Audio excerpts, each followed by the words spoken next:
ce genre de fête. Oui, c'est beaucoup à la fois parce qu'en fait, c'est d'achat et non pas le nombre de clients ayant acheté. Hors Japon, en Chine, ainsi que tous les pays du Moyen-Orient qui sont forcément individuellement marginaux au niveau de la clientèle en France.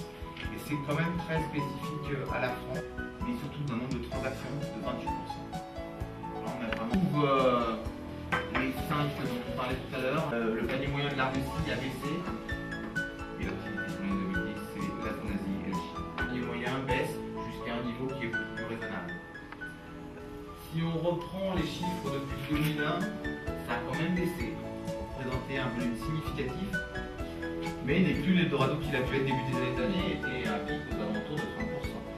Donc, globalement, l'activité était très favorable. Donc, depuis ce qui s'est passé, je dirais une surperformance qui est quand même très importante.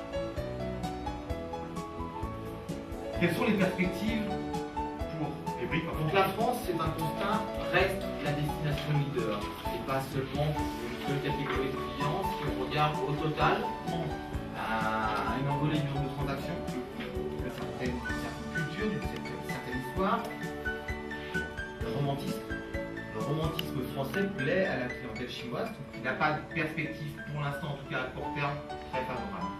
Pas forcément voyager, oui, mais pas forcément acheter. Si on regarde sur l'ensemble du budget d'un voyageur étranger, c'est pas possible. C'est pas possible, mais attention à toujours conserver. Et là, on l'a vraiment étoffé ces dernières années. Aujourd'hui, on traite 7 nationalités différentes. Mais en moyenne, on forme entre 200 et 250 personnes par an. Donc en conclusion, ce qu'on peut dire, c'est que l'activité shopping des étrangers en France, elle est au beau fixe. La tendance des clients chinois en France aujourd'hui est extrêmement favorable.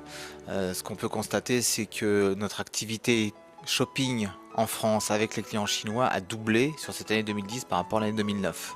Ils sont très intéressés dans toutes les marques de luxe françaises en règle générale, essentiellement tout ce qui pourra être montre, joaillerie, mais aussi accessoires, mode, parfumerie. Absolument. Aujourd'hui, il est crucial pour pouvoir accueillir correctement une clientèle chinoise qui a une culture différente de la culture occidentale. Donc, d'une part, il y a des cycles de formation qui sont organisés par Global Blue de telle façon à aider les commerçants à mieux accueillir la clientèle chinoise. Aujourd'hui, la clientèle chinoise représente à peu près 17% du nombre de voyageurs totaux que l'on peut constater.